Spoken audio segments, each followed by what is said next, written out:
살아가리니 주는 저 산 밑에 백합 빛나는 새벽별 이 땅 위에 비길 것이 없도다.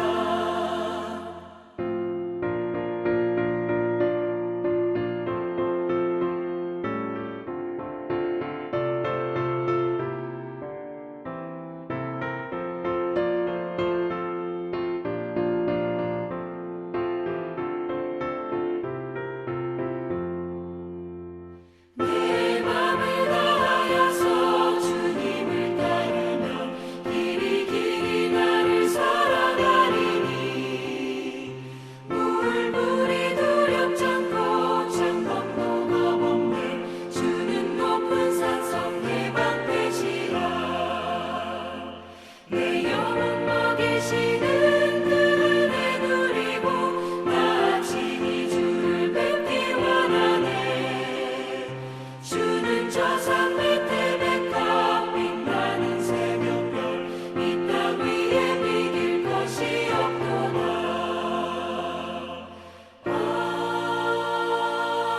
아멘.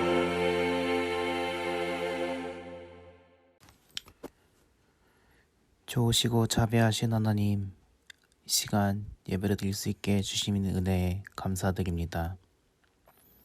길어지는 코로나 팬데믹 기간 속에서 이전과 같이 보이지는 못하지만 비대면으로 모여 예배를 드릴 수 있는 것이 모두 주님의 은혜입니다.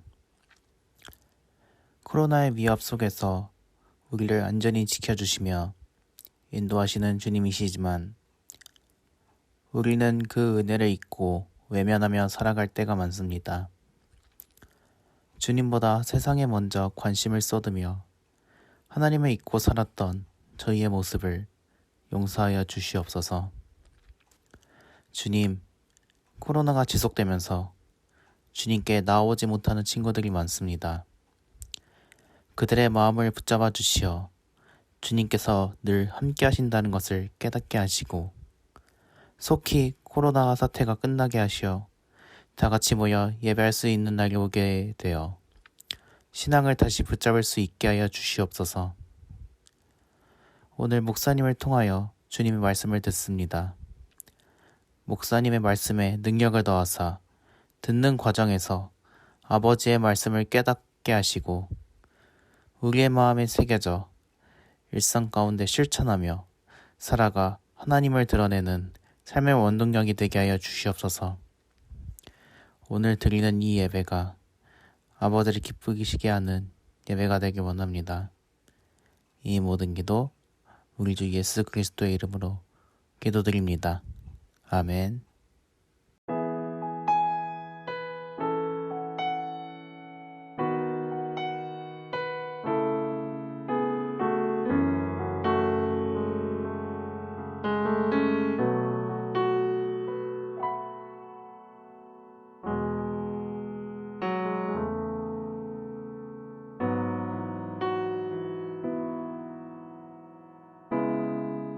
안녕하세요, 친구들. 한 주간도 잘 지냈나요? 방학인데 다들 어떻게 보내고 있는지 궁금하네요. 요즘 코로나 때문에 방학이어도 밖에 잘 나가지도 못하고 친구들도 자주 못 만나고 집에선 할 일도 없고 또는 할 일이 있어도 하기 싫고 네, 그래서 답답하고 심심하다는 친구들이 꽤 많더라고요. 각자가 느끼는 마음의 어려움들 특히 이 무더위 속에서 견뎌야 하는 심심함과 답답함을 하나님과 나누며 잘 지나가기를 바랍니다. 그리고 시간 있을 때 시편을 읽고 적어보는 것도 추천해요. 수련의 말씀에 이어 어쩌다 보니 3주째 시편으로 말씀을 전하게 되었는데요. 오늘 시편 말씀을 통해 존재의 이유, 찬양의 이유라는 제목으로 말씀 전하겠습니다.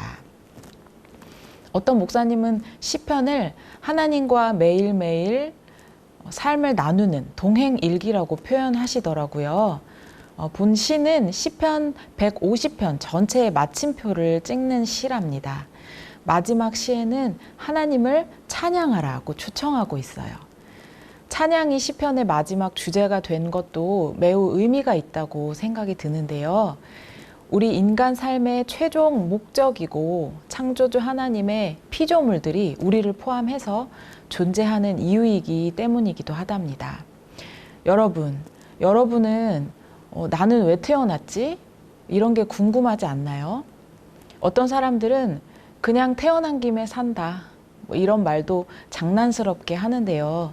우리는 결코 그냥 어쩌다 태어난 존재가 아니랍니다. 그렇기에 사람들은 다들 근본적인 물음을 가지고 있어요. 나는 왜 살아야 되지? 내 존재 이유는 뭘까? 뭘 하면서 살아야 할까? 이렇게 살다 결국은 어디로 가고 있는 거지? 등등. 모두가 각자 삶에 대한 질문들을 나름의 방식으로 하고 있고 알고 싶어 합니다. 이런 존재에 대한 질문들을 하면서 성장해요. 저도 이런 생각과 질문이 많은 편이어서 한때 나와 비슷한 질문을 하는 철학에 감탄하기도 하고요. 또 마음이 힘들고 인생의 허무함에 대해서 고민할 때는 불교에도 기웃된 적이 있었어요. 다들 나름대로 존재에 대한 고민을 치열하게 하는 것 같아서 동질감을 느꼈던 것 같아요. 그런데 문제는 저는 그들이 제시하는 답이 흡족하지 않더라고요. 생각은 그저 생각으로 이어지고 질문은 또 다른 질문으로 이어질 뿐이었어요.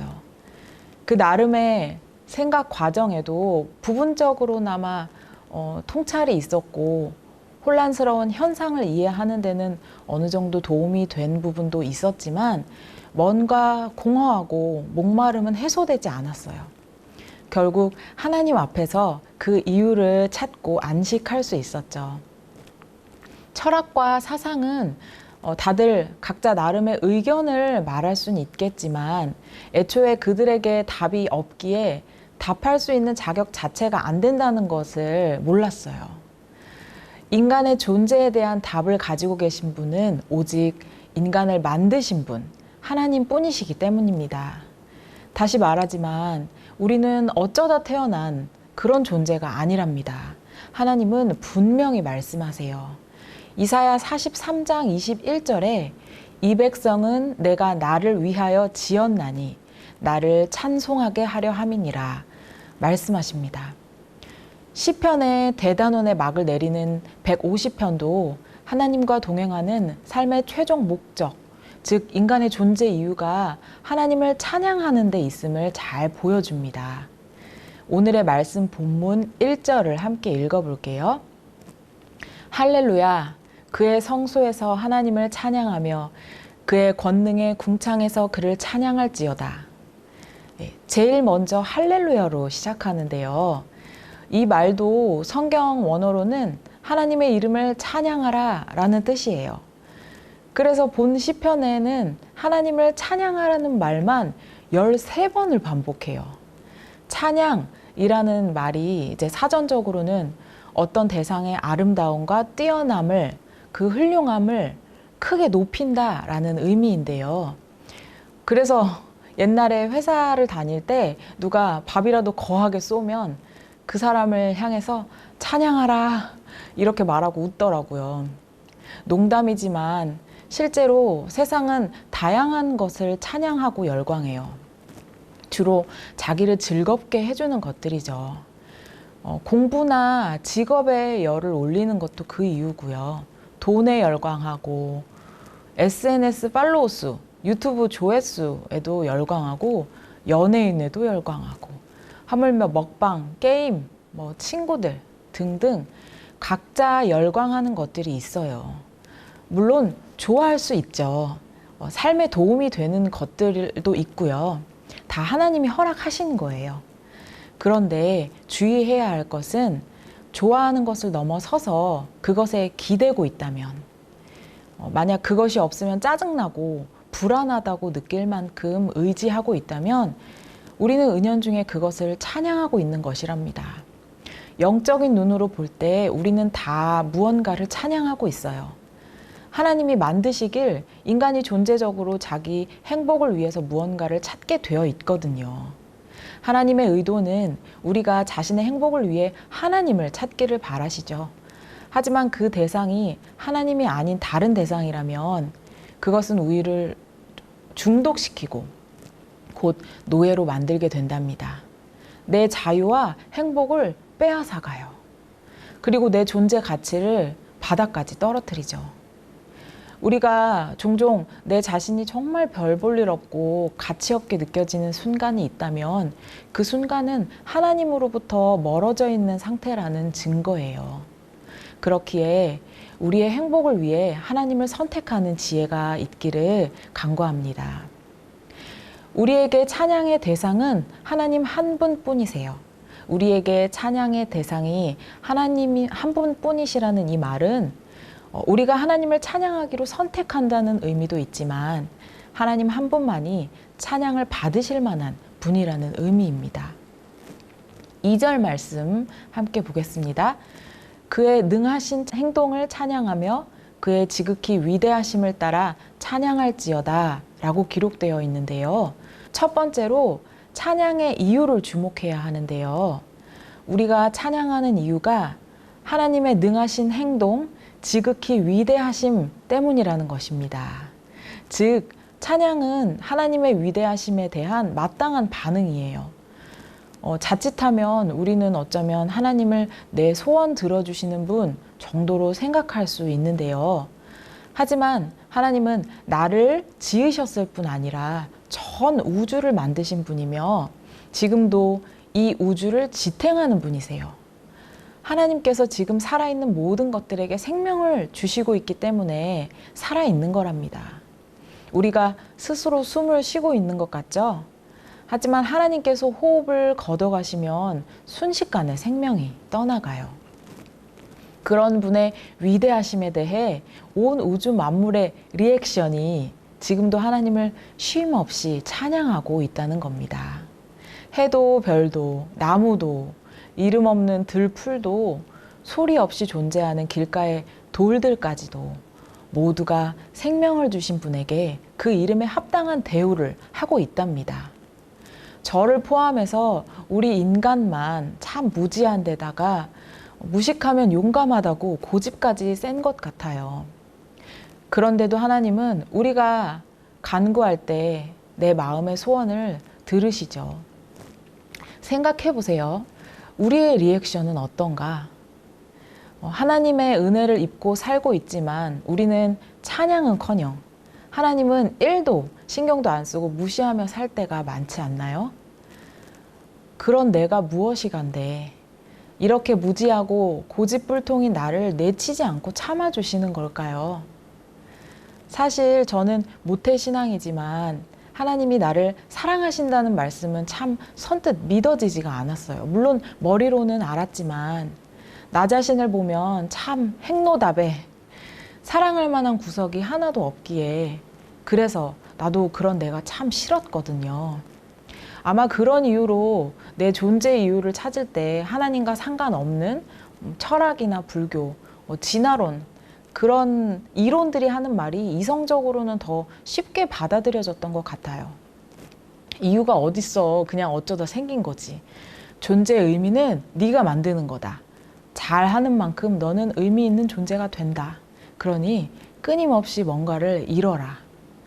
아니면 존재의 이유 따위는 없다. 그냥 받아들이고 이 순간을 즐기며 살아라. 뭐 이런 말들이요.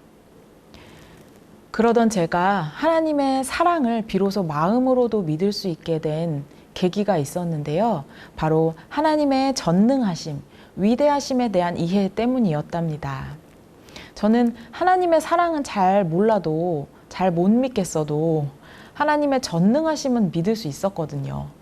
우리가 쓰나미나 홍수만 나도 무섭잖아요. 그 배후에 하나님의 전능하심을 믿으니까요. 하나님이 하늘을 흔드실 권능이 있으심은 의심 없이 믿어졌기 때문에 같은 맥락에서 형편없는 나, 도무지 사랑스럽지 않은 나를 사랑하실 수 있는 것은 그분의 전능하심 때문에라도 가능하겠구나. 하나님은 전능하신 분이기 때문에 아무것도 아닌 나를 진짜 사랑할 능력도 가지고 계신 위대하신 분이구나. 하나님의 전능하심이 그렇게 사랑으로 깨달아지는 순간 그때 처음으로 진심으로 그분의 사랑을 마음으로 느낄 수가 있었어요. 우리가 마땅히 찬양할 이유는 능하신 하나님께서 죄인인 나를 먼저 사랑해 주시고 아들 예수님을 보내주셨다는 것인데요. 우리가 여전히 또한 그분의 은혜의 섭리 안에서 사랑받고 있다는 사실입니다. 이 시간 저와 여러분의 믿음의 눈을 열어 하나님의 전능하심을 깨닫고 찬양받기에 합당하신 하나님께 마땅한 찬양을 올려드릴 수 있도록 역사하시기를 소원합니다. 두 번째로 주목해야 할 것은 그렇다면 무엇으로 찬양하냐입니다. 본 시편이 6절로 되어 있는데요. 이 3절에서 같은 패턴이 반복돼요. 나팔 소리로 찬양하라, 비파와 수금으로 찬양하라, 소고치며 춤추며 찬양하라, 현악과 피리로 찬양하라, 큰 소리 나는 재금으로, 높은 소리 나는 재금으로 찬양하라. 공동체에서 이렇게 주고 받으며 고백하는 찬양인데 아마 지면이 더 허락된다면 더 길게 덧붙여졌을 것 같아요. 드럼으로도 찬양하라, 기타로도 찬양하라, 비트박스 하며 찬양하라, 현대무용으로 찬양하라 등등. 즉 각종 악기로 찬양하라는 것입니다. 제가 믿기로 우리 하나님은 참 창조적이시고 유연하시고 취향이 매우 다양하신 그런 유쾌하신 분인 것 같아요. 하나님은 우리를 각자 다른 소리를 내는 악기로 창조하셨답니다. 즉 자기가 가진 것으로 자신의 소리로 찬양을 하면 된다는 거예요. 누구의 소리를 따라할 것 없이 각자 자기 소리만 내면 돼요. 만약 우리 모두가 같은 소리를 낸다면 어떨까요? 모두가 솔만 친다고 하면요. 그게 무슨 노래가 되겠어요? 맛도 없고 멋도 없지 않을까요? 사람들은 자꾸 하나님이 만드신 자신의 소리를 찾으려고 하기보다는 괜찮아 보이는 다른 사람들을 바라보고 그들의 소리를 흉내내려고 해요. 저도 그랬어요. 그런데 하나님은 자기만의 모습으로 자신의 소리를 내기를 원하신답니다. 그거면 충분해요. 이 진리가 얼마나 제 마음에도 자유를 주었는지 몰라요. 하나님은 나만이 낼 수 있는 소리를 저와 여러분에게도 심어두셨답니다. 내가 소리를 내지 않으면 그 자리는 비어 있는 거예요. 1000피스짜리 퍼즐에서도 한 조각이라도 없으면 그림이 아름답게 완성되지 않잖아요. 우리 한 사람 한 사람은 하나님께서 그렇게 특별하게 빚으신 존재랍니다. 하나님이 지으신 대로 자신의 색깔을 찾아 자신이 가진 것으로 하나님을 높이는 찬양을 하나님이 기뻐하세요. 프랑스 유명한 작가 작품 중에 하나님의 어릿광대라는 유명한 책이 있다고 해요. 제가 직접 읽은 책은 아니지만 소개해 볼게요. 이 책에는 어릿광대가 나와요. 유랑하면서 자기 재주를 사람들에게 보여주고 돈을 벌고 먹고 살았죠. 그 사람의 마음속에는 항상 나도 하나님을 예배하고 싶다라는 소원이 있었다고 하네요. 그러던 어느 날 수도원에 들어가서 예배드리는 모습을 보았죠. 각자 아름다운 목소리로, 멋진 기도문으로, 성경 봉독으로 등등 멋진 재능으로 하나님을 섬기고 있는 것을 보았어요. 자기도 하나님께 예배드리고 싶은데 아무것도 잘하는 게 없다는 생각이 들어 속상한 마음으로 돌아갔죠.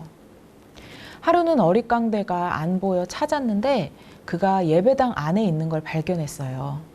성전에서 뭘 하고 있나 가만히 보니 그가 물구나무로 서서 두 발을 이용해 6개의 공을 이렇게 막 굴리고 있는 게 아니겠어요? 수도승들이 그 모습을 보고 저놈이 미쳤구나, 저게 뭐 하는 짓인가 하고 민망한 얼굴로 가서 끌어내려고 하는 순간 하나님의 영이 내려와서 어릿광대에 땀을 닦아주었대요. 사실 어릿광대는 하나님께 바칠 것이 아무것도 없었어요. 유랑하며 서커스하는 재주를 부리며 살던 어릿광대는 그저 자신이 할 줄 아는 것, 자신의 모습으로 하나님께 예배했던 거예요. 사람들은 그 모습을 보고 미쳤다고 말했지만 하나님은 그것을 예배로, 그의 찬양으로 받으신 거죠. 너무 감동적이죠. 어릿광대의 순수한 마음, 또 그 예배를 받으신 좋으신 하나님. 저는 이런 하나님이 너무 멋지고 참 좋아요. 마지막으로 6절은 호흡이 있는 자마다 여호와를 찬양할지어다 말씀하십니다. 제가 존경하는 한 목사님은 이 말씀을 호흡이 있는 사람마다 하나님을 찬양해라 라는 명령이라기보다는 호흡만 있다면 하나님을 찬양하라 라는 하나님의 허락이라고 말씀을 해주셨는데 저는 그 말씀이 참 마음에 와 닿고 큰 은혜가 되었어요. 하나님께서 호흡만 있으면 돼. 뭐 대단한 거 이루지 않았어도 괜찮아 라고 말씀해 주시는 것 같았거든요. 예를 들면 이번 시험만 잘 보고 나면요. 대학 가고 나면 예배 잘 드릴게요. 이런 마음이 있을 수 있잖아요. 혹은 마음이 너무 힘들거나 슬플 때도 찬양이 나오지 않아요. 하지만 힘들고 지쳐 숨죽이고 있을 때라도 우리가 호흡만 하고 있다면 찬양할 수 있답니다. 하나님은 우리에게 너희는 나를 찬양해야 한다 라고 강요하시는 분이 아니라 우리를 향한 아버지의 사랑의 노래를 먼저 들려주심으로 우리가 하나님을 찬양할 수 있게 하신답니다. 그분께 귀를 기울이기만 한다면요. 저는 가끔 나 자신이 너무 초라하게 보이고 아무것도 아닌 것 같아서 위축되고 자신 없을 때가 있어요.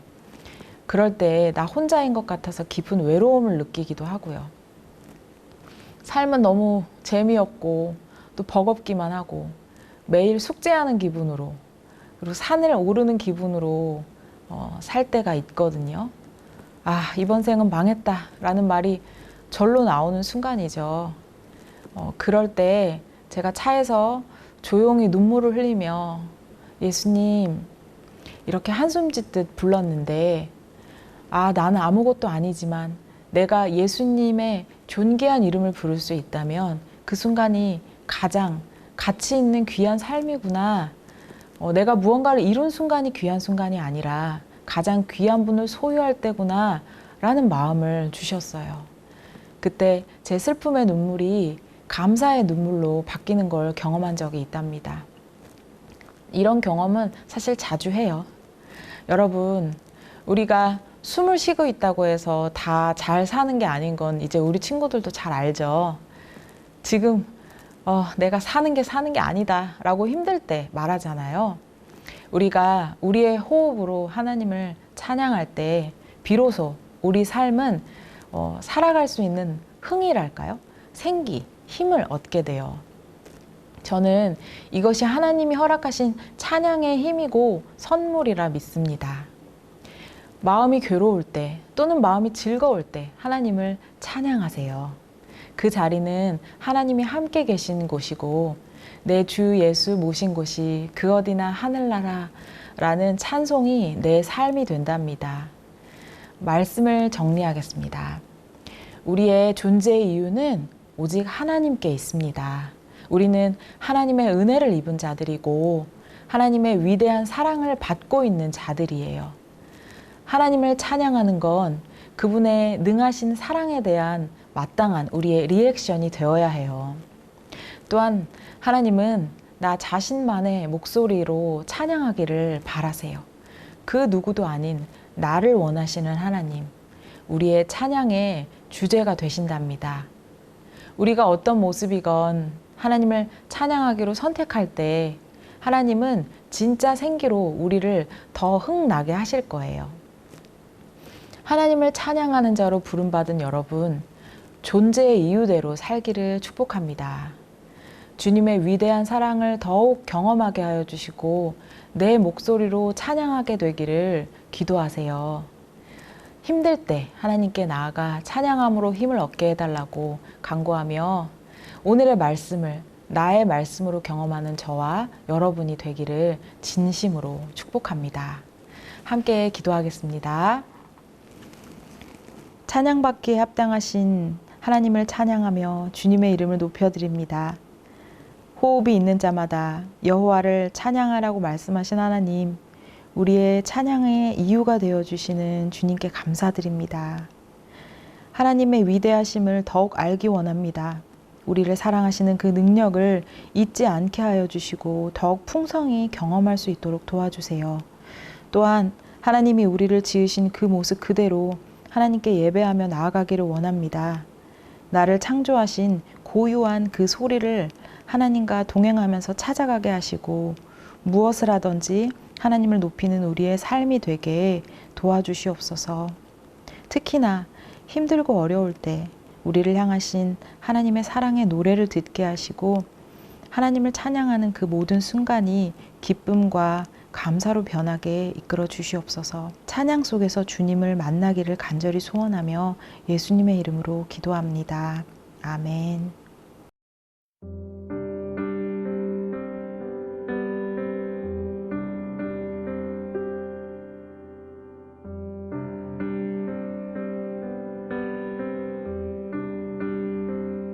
내 사랑하는 이 예수, 날 바라보는 이 예수, 날 지켜주는 이 예수, 날 용서하는 이 예수,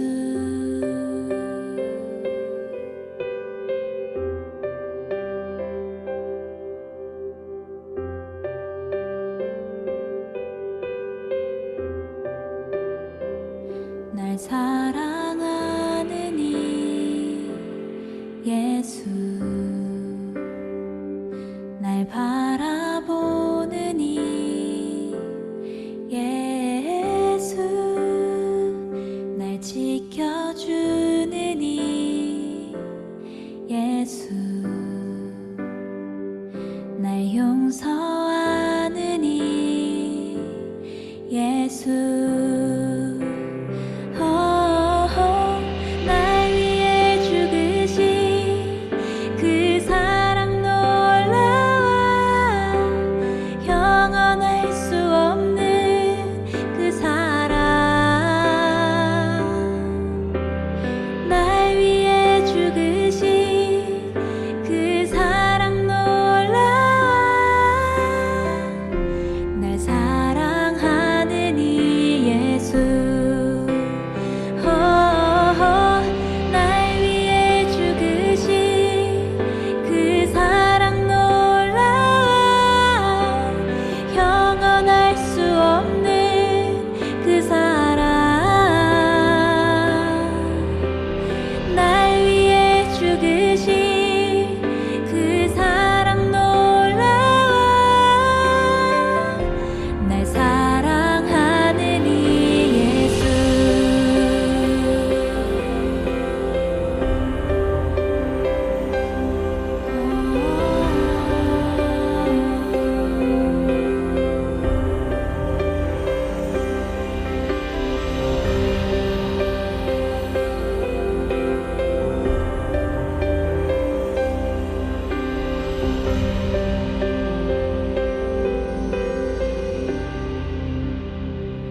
날 사랑하는 이 예수,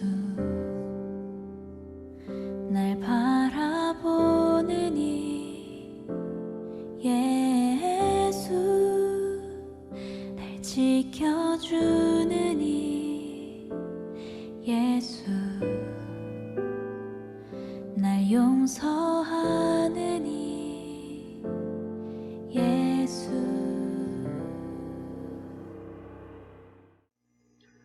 네, 안녕하세요 친구들. 조시영 선생님입니다. 네, 2달 반 전에 여러분께 성경 읽는 방법에 대해서 가르쳐 드렸는데 잘 기억하고 계시나요? 오늘 본과 말씀을 통해 다시금 성경 읽는 방법에 대해서 익혀보도록 하겠습니다. 지난번 본과가 너무 좀 길었던 것 같아서 최대한 짧게 하도록 할게요. 네, 오늘 본과 주제는 예수님을 섬기는 제자 루디아라는 주제로 사도행전 16장 11절에서 19절 본문을 통해서 한번 성경 읽기에 대해서 다시금 알아보도록 하겠습니다. 지난 시간 성경 읽기의 3단계에 대해서 알아보았어요. 관찰, 해석, 적용 단계를 거치면서 말씀을 읽는 것인데요. 관찰이란 말씀 속에 어떠한 일이 있었는지 살펴보는 단계예요. 해당 단계는 여러분들 다 국어가 읽을 줄 아시니까 쉽게 하실 수 있을 거라고 생각을 해요. 다음 해석 단계는 말씀을 통해서 하나님께서 하시는 말씀이 무엇인가 이제 생각을 하는 단계입니다. 마지막으로 적응 단계는 이렇게 해석한 말씀을 통해서 깨달은 바를 내 삶 속에 적용하는 단계라고 지난 시간에 이야기를 한 적이 있어요. 자, 그러면은 오늘 말씀인 사도행전 16장 11절에서 15절 말씀을 토대로 성경을 읽어보도록 할게요. 말씀을 보면은 어려운 단어들이 있어요. 뭐 드로아니, 뭐 사모드라게니, 네아폴리니 보자마자 읽기 싫어지잖아요. 이건 단순하게 당시 도시 이름이기 때문에 성경을 읽을 때 그렇게 크게 신경 쓰지 않으셔도 됩니다. 만약 궁금하면 목사님이나 선생님들 혹은 인터넷에 물어보면은 큰 도움이 될 거예요. 자, 그럼 성경을 읽도록 하겠습니다. 우리가 드로아에서 배로 떠나 사모드라게로 직행하여 이튿날 네아폴리로 가고 거기서 빌립보에 이르니 이는 마게도냐 지방의 첫 성이요 또 로마의 식민지라. 이 성에서 수일을 유하다가 안식일에 우리가 기도할 곳이 있을까 하여 문 밖 강가에 나가 거기 앉아서 모인 여자들에게 말하는데 두아디라 성에 자주 장사로서 하나님을 공경하는 루디아라 하는 한 여자가 들었는데 주께서 그 마음을 열어 바울의 말을 청종하게 하신지라. 저와 그 집이 다 세례를 받고 우리에게 청하여 가로되 만일 나를 주 믿는 자로 알거든 내 집에 들어와 유하라 하고 강권하여 있게 하니라. 자, 여러분들, 자, 이렇게 말씀을 다 같이 읽어봤는데요. 사실 이 부분을 읽으면은 도대체 무슨 내용인지 알 수가 없어요. 그래서 성경에 대한 사전적인 이해가 필요해요. 우리가 읽은 성경이 사도행전이라는 부분인데, 사도행전이라는 책은 예수님의 제자들로 이루어진 사도들이 교회를 세워나가는 내용을 담고 있어요. 그래서 하나님을 알리는 그런 내용들이 주를 다룹니다. 대충 이렇게 알아두면은 이 사도행전에 대해서 이해하기 쉬울 겁니다. 자, 그럼 무슨 일이 있었나요? 먼저 여기는 우리라고 되어 있는데 뒷부분에 보면은 바울이라는 사람이 나오는 거 보니까 우리는 바울이라는 사람의 한 무리구나 라는 것을 알 수가 있어요. 자, 그러면은 바울이 마게도냐 지방에서 안식일을 맞이하는 장면을 볼 수가 있잖아요. 바로 이걸 쓰는 거예요. 바울이 마게도냐라는 도시에서 안식일을 지냈다. 이것이 관책입니다. 또 보면은 루디아라는 여자가 있어요. 루디아라는 여자가 있는데 이 여자가 바울의 말을 듣고 나서 그 집이 다 세례를 받고 하나님의 사람들을 자기 집으로 유하게 했다가 나와 있네요. 여기까지가 관절의 단계예요. 어렵지 않죠? 다음은 해석 단계예요. 바울의 모습을 보면은 안식일 날 기도를 하는 모습을 볼 수가 있어요. 이를 통해 바울은 안식일을 거룩히 지켰구나, 어디 있든지 거룩히 지켰구나라는 것을 알 수가 있습니다. 한편 루디아가 바울의 말을 청종하여, 즉 하나님의 말씀을 청종하여 듣고 나서 하나님의 사람들을 유하게 했다는 대목을 볼 때 하나님의 말씀을 들은 루디아는 하나님의 사람들을 받아들이고 하나님 일에 동참을 했다라는 것을 알 수가 있어요. 그럼 마지막으로 적응 단계인데 도대체 이런 말씀이 나에게 어떻게 적용이 될지 의문을 가질 수가 있어요. 너무 어렵게 생각하지 마세요. 쉽게 단편적으로 적용을 하면 돼요. 아까 우리가 해석 단계에서 바울이 다른 도시에서도 안식일을 거룩히 지켰다라고 그 해석을 했었잖아요. 이 마게도냐라는 지방이 바울 입장에서는 처음 간 도시인데 그럼에도 불구하고 바울이 안식일을 거룩하게 지킨 모습을 보니까 우리도 안식일, 즉 주일을 거룩하게 지킬 수 있다고 생각할 수 있어요. 참 쉽죠?